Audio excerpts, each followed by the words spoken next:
Bismillahirrahmanirrahim. Assalamualaikum warahmatullahi wabarakatuh.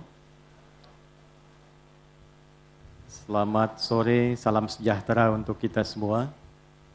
Alhamdulillah, wassalatu wassalamu ala rasulillah, nabiyyina wa sayyidina Muhammad ibn Abdullah, wa ala alihi wa sahbihi wa man walah, wa ba'd. Yang kita banggakan, kita hormati, Wakil Menteri Pertahanan, kita doakan semoga senantiasa diberikan kesehatan, kekuatan, beserta Menteri Pertahanan kita, sehingga negara ini tetap terjaga kuat dan baik.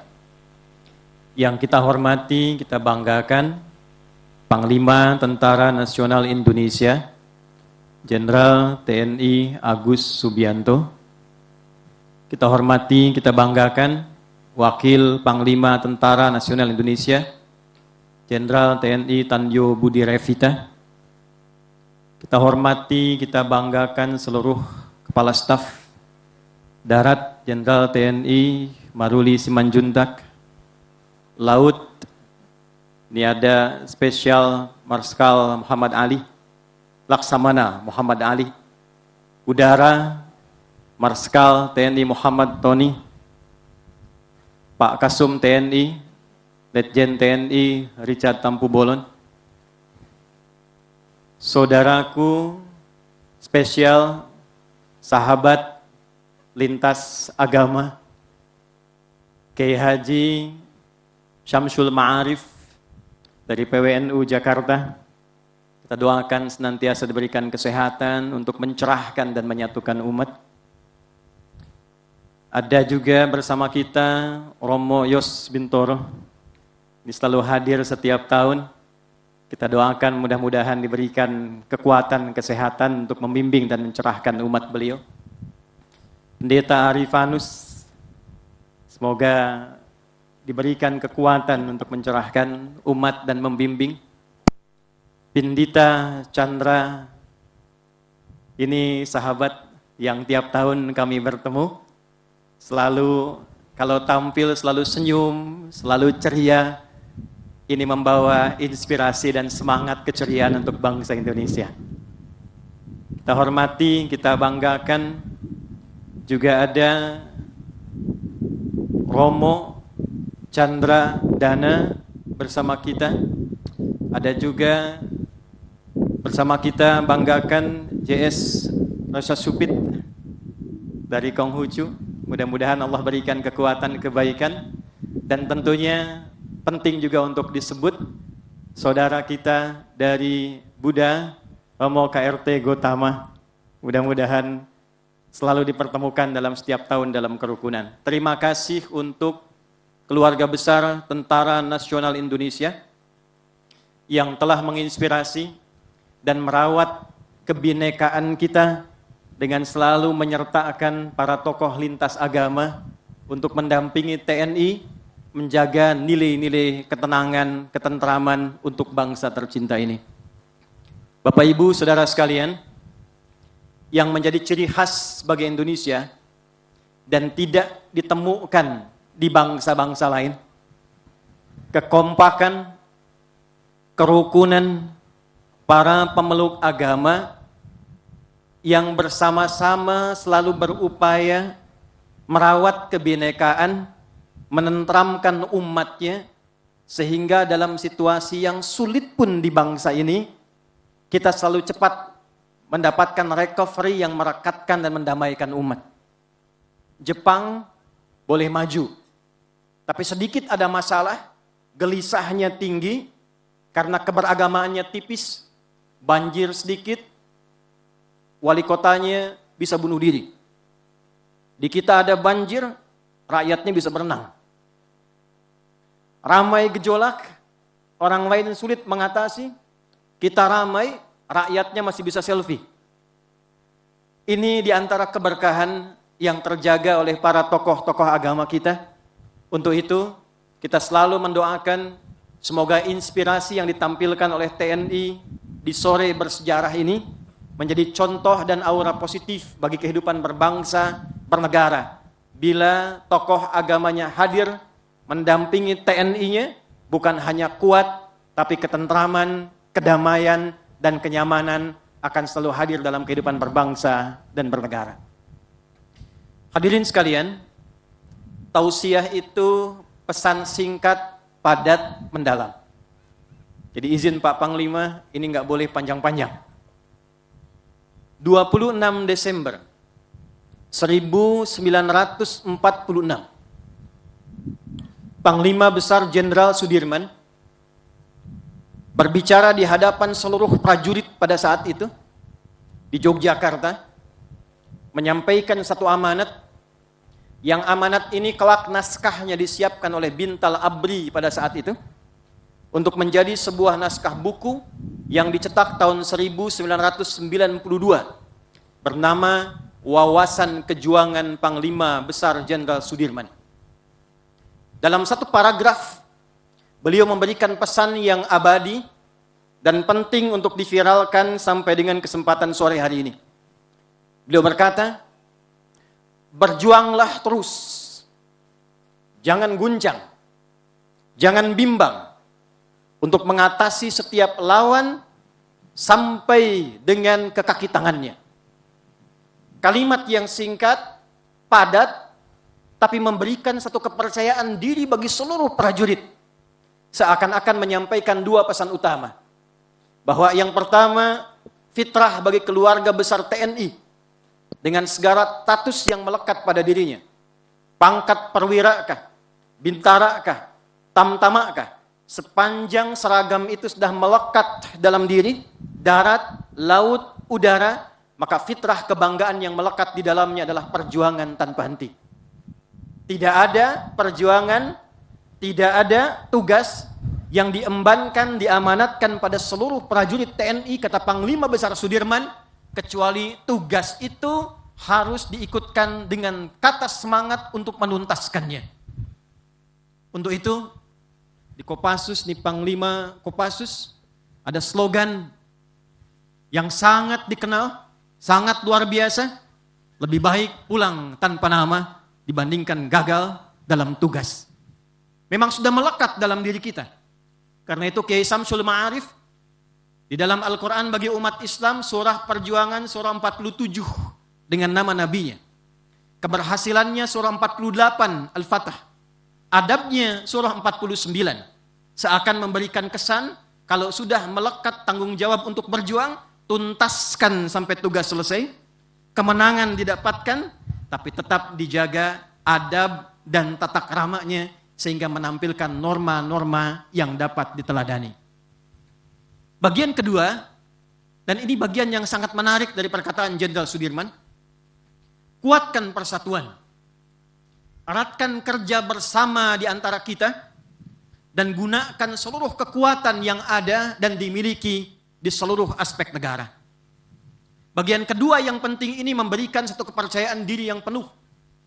Prajurit TNI bukan hanya memiliki kebanggaan, izin Panglima, tapi mereka juga harus punya contoh keteladanan dan bangga serta semangat dalam menunaikan tugas. Jenderal Sudirman dengan dua kalimatnya memberikan satu motivasi yang kuat agar prajurit bukan hanya bangga dengan seragamnya, tapi juga dengan kebanggaan itu percaya diri. Percaya diri untuk menunaikan tugas dengan semangat. Dan untuk menghasilkan itu, paragraf keduanya mengatakan, kuatkan persatuan. Maka hari ini, TNI menginspirasi kita, menyatukan seluruh elemen negeri. Tidak hanya ada tentara di sini, kita dapatkan ada kokamnya, ada bansernya, ada adik-adik dia timnya, pesantrennya, anak-anak yang lain dari keyakinan yang berbeda-beda. Bila kita tarik 79 tahun ke belakang, kita bisa bangga katakan pada Jenderal Besar Sudirman. Jenderal Besar, amanat 26 Desember mengatakan kuatkan persatuan, kita jawab di sore hari ini, kami berkumpul untuk melaksanakan amanat itu, menguatkan persatuan di antara kita, supaya bangsa ini kuat, tidak terpecah belah, menyatu dalam kebaikan, dan saling menghargai dalam kebinekaan. Untuk itu, saya ingin memberikan pesan yang sangat dalam. Mari kita selalu kuatkan TNI ini. Jangan pernah lemah. apalagi dilemahkan. Catat kalimat ini, kita jaga para tokoh agama, jaga TNI ini, jangan pernah lemah, apalagi dilemahkan. Bahasa Jenderal Sudirman, bersatulah, jangan bergerak sendiri-sendiri, siapkan diri dengan baik, siap, maju, dan jalan. Tidak mungkin kita bisa maju, tidak mungkin kita bisa berjalan kalau kita tidak kuat. Di tengah situasi yang tidak mudah, dinamika kehidupan global yang juga tidak mudah, maka kita butuh tentara yang kuat. Kita butuh tentara yang percaya diri, kita butuh tentara yang terlindungi. Jangan sampai penunaian tugas-tugas TNI yang memang harus dilakukan secara undang-undang harus dikalahkan oleh opini-opini publik. Harus dikalahkan oleh opini-opini yang melemahkan. Oleh karena itu, 3 pilar menutup tausiah ini sebelum kita berdoa disebutkan secara analitis, bahkan secara teoritis, bangsa bisa kuat kalau 3 pilar ini pun kokoh. Yang pertama, pilar ekonomi, alladzi at'amahu min ju'. Sejahtera, jangan sampai ada rakyat yang lapar. Rakyat saja tidak boleh lapar karena lapar berpotensi melahirkan dorongan-dorongan berbuat sesuatu yang menyimpang. Kadal faqru ayyakuna kufra. Kadang-kadang kefakiran itu, lapar itu mendorong seseorang untuk bertindak menyimpang dan kriminal. Bila rakyat saja harus sejahtera, maka yang mengenakan seragam untuk menjaga bangsa ini, prajurit-prajurit kita, mohon izin para pimpinan, jangan biarkan ada yang lapar, jangan biarkan ada prajurit yang tidak sejahtera, jangan biarkan ada prajurit yang kesulitan. Karena saat satu bagian prajurit kesulitan dan tidak sejahtera, maka dampak semangat untuk menjaga keamanan pun pasti akan berkurang. Yang kedua, wa amanahum min khauf. Selalu bersatu untuk menjaga ketentraman, ketenangan, kedamaian.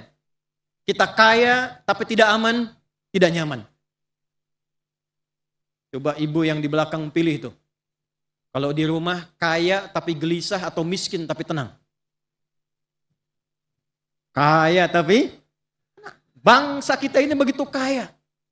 Tambangnya, mineralnya, segalanya.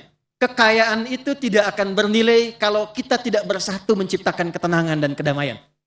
Oleh karena itu, kita viralkan, jaga ketenangan, jaga kedamaian, dalam ibadah kita tenang, dalam bekerja kita nyaman, dalam menunaikan tugas kita pun menghadirkan kedamaian dalam kehidupan. Dan yang ketiga, waliya'budu rabb hadzal bait. Tingkatkan selalu nilai-nilai spiritualitas. Tentu bagi para pemeluk agama yang berbeda-beda, silahkan selalu dicontoh, diikuti teladan rohaniawannya. Kita punya romoknya, Anda punya pendetanya, ada pinditanya, ada segalanya, ulamanya, kiainya, semua kita lengkap. Kalau setiap umat bisa mengikuti tuntunan dari tokoh-tokoh agamanya dengan baik, terjaga ibadahnya dengan baik, tidak saling mengganggu, saling menghadirkan ketentraman dan menghormati, maka 3 pilar inilah yang akan menguatkan kehidupan kita. Yang ketiga inilah nukleus kehidupan kita, disebut dengan takwa namanya. Dan takwa inilah yang menjaga bangsa ini, satu-satunya negara di dunia yang dasar undang-undangnya, dasar ketetapan institusi yang ada di dalamnya menghadirkan takwa, itu hanya Indonesia. Bapak Ibu boleh cek. Saya sering katakan di TNI kita punya Sabta Marga 7. Yang ketiga itu ada kesatria. Kami kesatria Indonesia yang bertakwa pada Tuhan Yang Maha Esa, membela kebenaran, kejujuran, dan keadilan.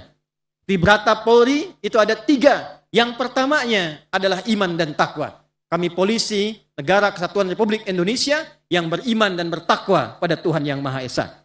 Kita punya di kehakiman di samping ada Panca Dharma. 5 dharma. Yang pertamanya adalah hakim-hakim yang bertakwa pada Tuhan Yang Maha Esa.